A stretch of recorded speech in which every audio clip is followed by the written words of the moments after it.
처음이야 머신러닝 강의를 시작하도록 하겠습니다. 선형회귀 모델에 대해서 살펴볼 건데요. 그 전에 선형 관계에 대해서 살펴보도록 하겠습니다. 지난 시간에 했던 회귀 모델의 연장선이라고 보시면 되겠습니다. 선형 관계는 독립변수와 종속변수 간의 관계가 선형으로 표현되는 관계입니다. 그래서 한 변수가 변할 때 다른 변수도 일정한 비율로 함께 변하는 관계가 되겠습니다. 그래서 수학적으로 y는 베타1 x 플러스 베타 0 이렇게 씁니다.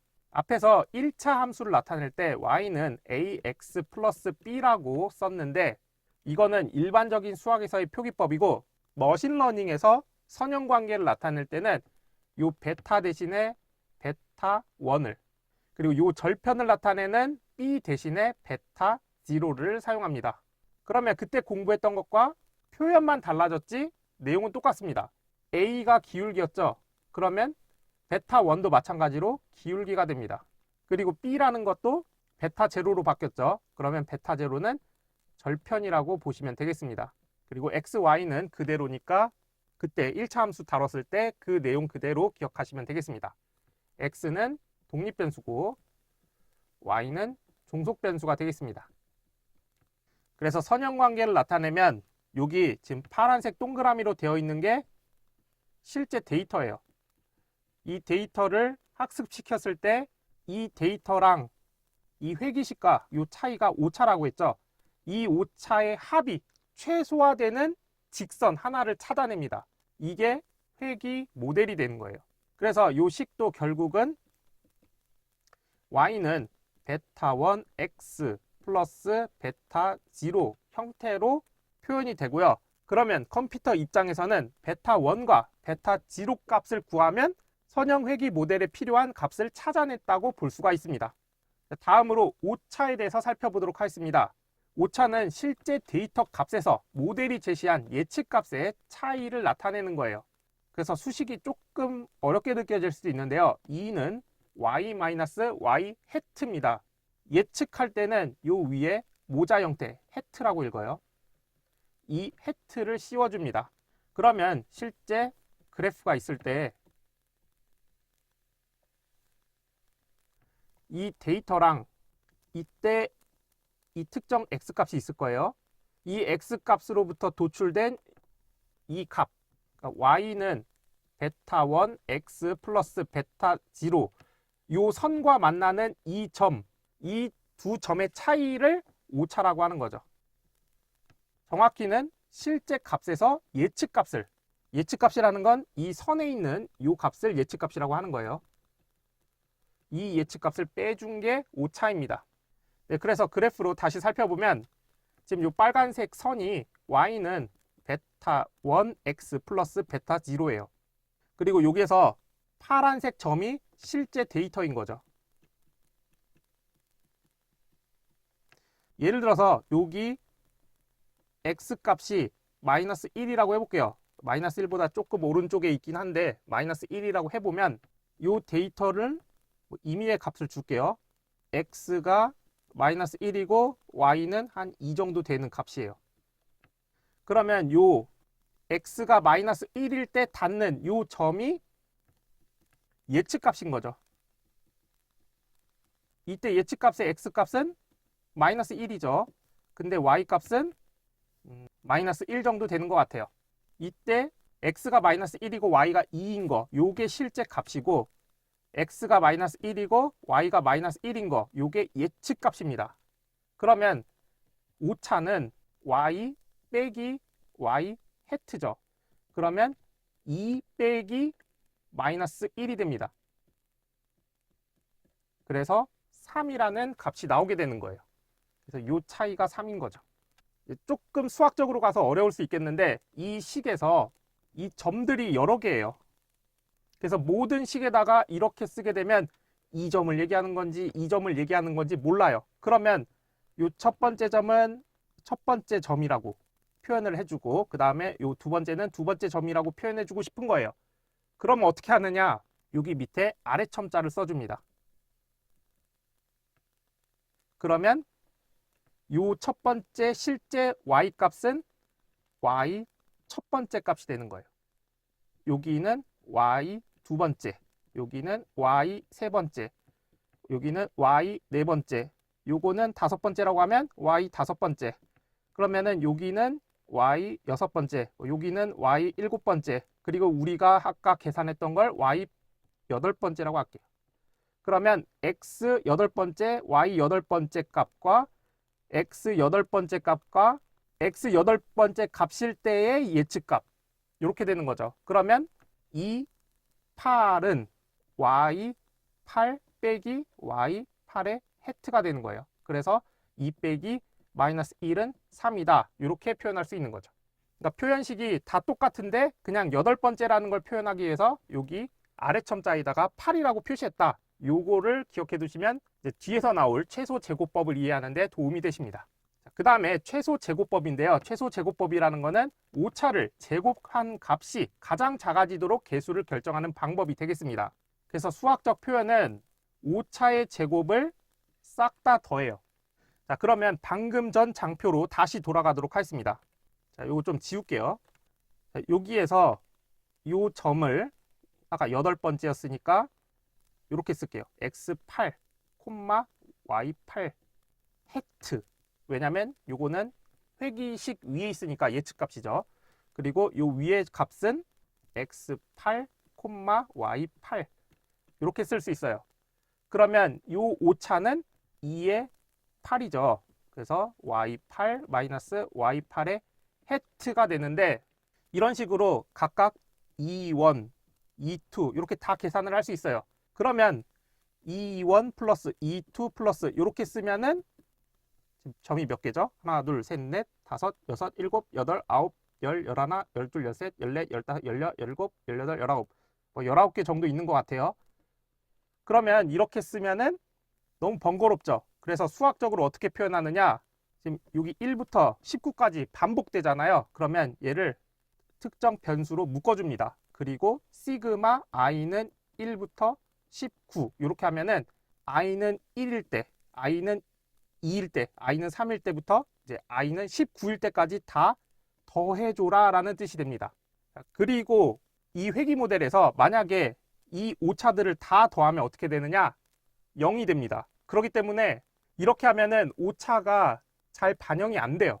그럼 어떻게 해야 되느냐? 방금 최소 제곱법 살펴봤었죠? 최소 제곱법은 이 오차들을 전부 다 제곱시키는 거예요.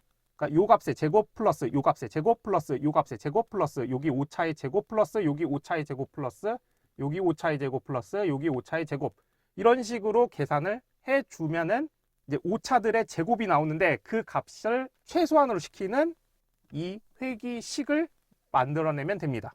그래서 돌아와서 결론은 오차들의 제곱을 합했을 때 그 값을 가장 최소값으로 만들어라. 그게 최소 제곱법이 되겠습니다. 자, 그리고 조금 지울게요. 아까 이 i라는 거, i번째 오차를 얘기하는 거죠. 요거는 y의 i, 실제 값에다가 그때의 예측값을 빼주면 되기 때문에 여기 2의 제곱이잖아요. 그러면 제곱을 해준다는 거는 여기 전체에 제곱을 해준 것과 똑같습니다. 그리고 i는 1부터 점의 개수 n개를 다 더하라고 했으니까 여기 시그마 i는 1부터 n까지 그럼 여기도 마찬가지로 시그마 i는 1부터 n까지 이렇게 넣어주면 이런 수식이 만들어지게 됩니다. 어쨌든 이 값을 최소한으로 시켜라. 그게 최소 제곱법이 되겠습니다. 자, 그러면 실제 모델 구현을 해보도록 하겠습니다. 방금까지 배웠던 최소 제곱법은 컴퓨터가 알아서 계산을 해줍니다. 하지만 그 원리를 알고 있어야 여러분들이 이제 값들을 해석하거나 아니면 모델을 할 때 좀 더 깊이 있는 모델을 만들 수가 있기 때문에 그 앞에 내용들을 설명한 거고요. 실질적으로 코딩하는 부분은 이 부분부터입니다. 그래서 살펴보면 먼저 모델 객체라는 걸 생성해요. 이때 이 객체의 이름을 리니어 리그레션이라는 표현을 씁니다. 그래서 리니어 리그레션 한 다음에 괄호 열고 닫고 하면은 이게 객체가 생성돼요. 그러면 이 객체를 보통 어떤 변수에다가 저장을 해줍니다. 그리고 나서 나는 회귀 모델을 쓸 거야 라고 모델 객체를 생성하고 그 다음에 어떻게 하느냐? 학습을 시키는 거예요. 그래서 준비된 데이터를 모델에 입력하여 최적의 기울기와 절편을 찾습니다. 최적의 기울기 베타 1 그리고 절편은 베타 0. 왜냐하면 y는 베타 1 x 플러스 베타 0인데 여기서 베타 1이 기울기고 베타 0가 절편이기 때문에 그렇습니다. 그리고 나서 여기서 feed x, y 이때 x에다가 독립 변수를 넣어주고요. y에다가 종속 변수를 넣어줍니다. 그러면 어떤 식으로 하느냐? 예를 들어서 데이터가 공부 시간하고 점수라는 데이터가 있다고 해볼게요. 그러면 몇 시간 공부했더니 몇 점 나왔다. 이런 데이터가 있을 거예요. 그러면 이거는 선형 관계일 거라고 예측을 하고 선형 회귀 모델 객체를 생성해 놓는 거예요. 그리고 나서 이 데이터를 보니까 이런 관계죠. 공부 시간을 입력으로 넣으면 지금 회귀 모델을 통했더니 점수가 나오는 이러한 모델이 나오는 거예요. 그러면 공부 시간이 독립 변수고 점수가 종속 변수가 되는 거죠. 그러면 파이썬을 이용해서 이 데이터를 공부 시간과 점수를 각각 분리하는 거예요. 그래서 공부 시간은 x라는 변수에 점수는 y라는 변수로 담아놓고 fit이라는 변수에다가 집어넣습니다. 그러면 앞에서 살펴봤던 최소 제곱법 이 법칙을 준수하는 특정한 회귀식을 만들어냅니다. 이때 회귀 모델에서 컴퓨터가 계산해야 될 거는 결론적으로 베타 1과 베타 0를 찾아내야 되는 거예요. 그래서 fit 함수를 돌리고 나면 변수 이름이 coif와 intercept 요 값이 계산됩니다. 이때 coif가 기울기를 의미하기 때문에 베타 1 그리고 intercept가 베타 0가 됩니다. 그래서 기본적인 모델은 이런 식으로 동작이 되고요. 근데 학습하는 과정에서 이 x값 에 필요한 데이터가 2차원 데이터예요. 그렇기 때문에 reshape라는 함수를 써줄 필요가 있습니다. 그래서 reshape 함수를 쓰게 되면 1차원 데이터를 2차원 형태로 바꿔줄 수가 있어요. 이때 row랑 col은 뭐냐? row라는 거는 1차원 데이터를 2차원으로 바꾸고 싶은 거예요. 예를 들어서 6개의 데이터가 있다고 해볼게요. 그러면 행이 하나, 둘, 셋, 열이 2개 이런 데이터를 만들고 싶은 거예요. 그러면 로우에다가 3이라고 입력해줘야 되고 컬에다가 2라고 입력해줘야 3 곱하기 2 이런 2차원 형태의 배열이 나오게 됩니다. 자, 그러면 reshape 함수부터 먼저 살펴보도록 하겠습니다. 코드를 보면 x는 4321 이렇게 배열이 있어요. 그 다음에 np.array x 이렇게 하면은 이 x를 이제 배열로 보는 거예요. 그러니까 np.array x 하면 이게 4321이 되는데 이거를 reshape 모양을 바꾸고 싶대요. 근데 앞에 값이 row입니다. 그리고 뒤에 값이 컬이에요. 근데 row에다가 마이너스 1을 넣었다는 얘기는 뭐냐? 알아서 판단하라는 얘기입니다. 그러면 컬이 2이고 실제 데이터는 4개니까 컬럼의 개수, 그러니까 열의 개수를 2개로 하려면 행의 개수도 2개가 돼야 되는 거죠. 그러면 자연스럽게 2라고 계산이 되는 거예요. 그러면 2 곱하기 2짜리 배열을 만들어서 y라는 변수에 넣어줍니다. 그리고 프린트 y를 해보니까 출력 결과가 이렇게 나옵니다. 결론은 4, 3, 2, 1 이 형태로 나오는 거죠. 그리고 나서 np.array x 이렇게 하면 지금 x 4, 3, 2, 1 요 배열인데 요거를 reshape 모양을 바꿀 거예요. 어떻게 하느냐? 이번에도 컬 값만 1로 지정했습니다. 그럼 어떻게 되느냐? 컬럼이 1개, 열이 하나니까 행이 4개가 되는 거예요. 그리고 이거를 g라는 변수에 저장하고 출력했더니 4, 3, 2, 1 이렇게 출력되는 것을 확인할 수 있습니다. 이런 식으로 2차원 배열의 형태로 바꿔주는 함수가 reshape 함수가 되겠습니다. 그러면 아까 회귀 모델을 코딩할 때 linear regression이라는 객체를 생성하죠.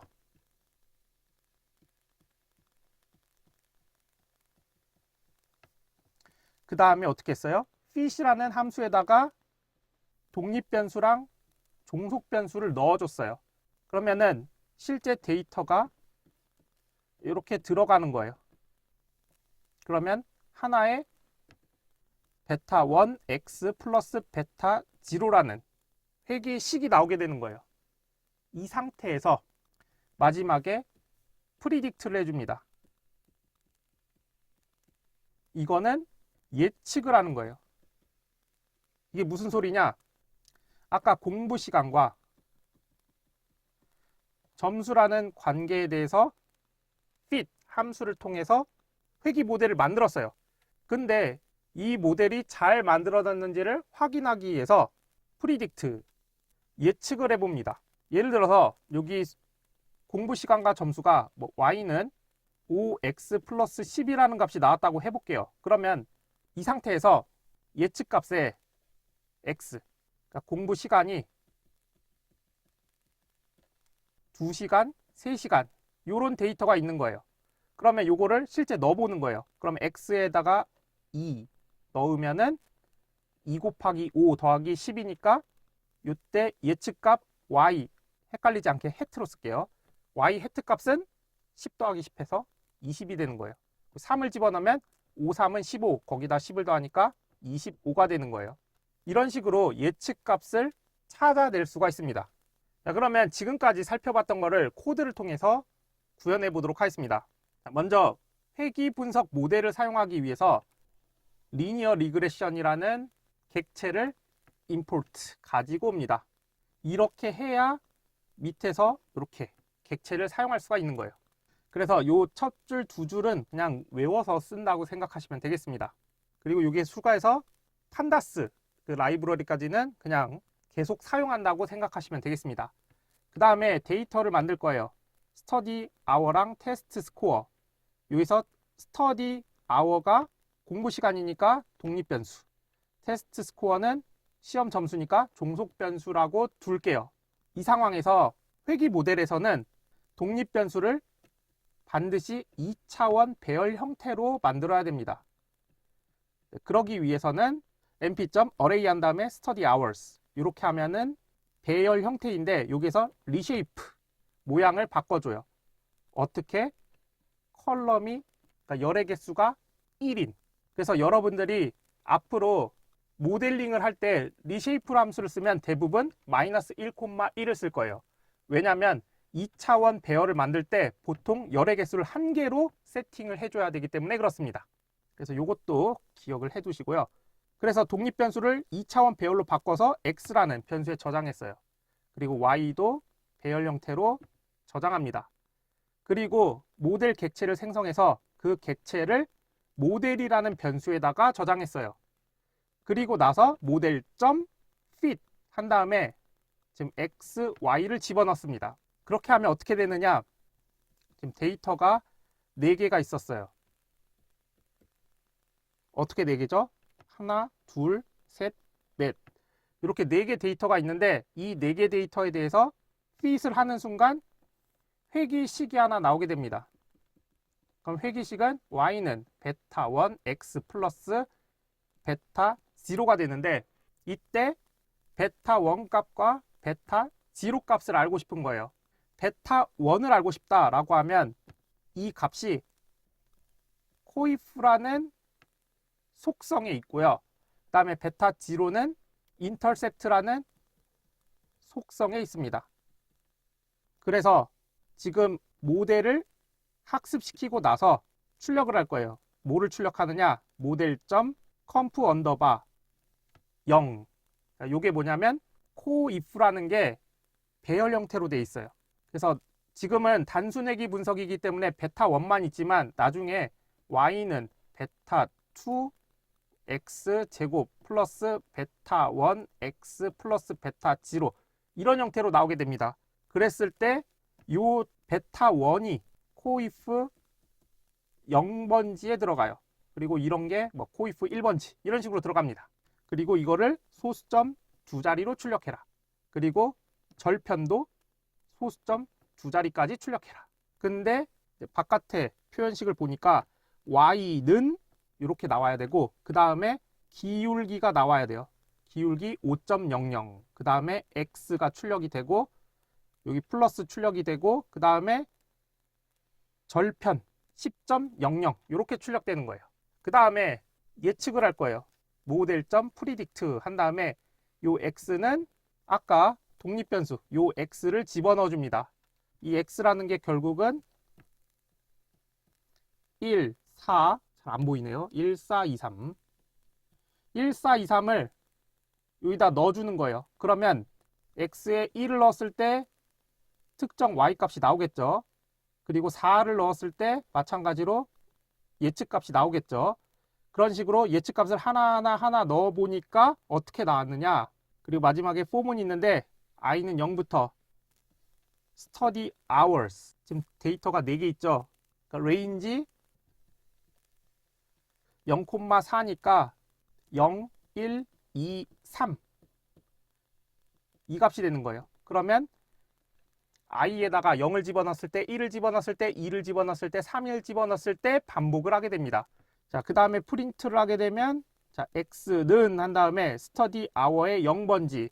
study hour의 0번지 값은 1입니다. 그래서 1이 출력되고요. 그래서 x는 1 이렇게 출력되고 그 다음에 y 실제 한 다음에 test underbar scores. test underbar score는 어떻게 되느냐? 여기 있죠.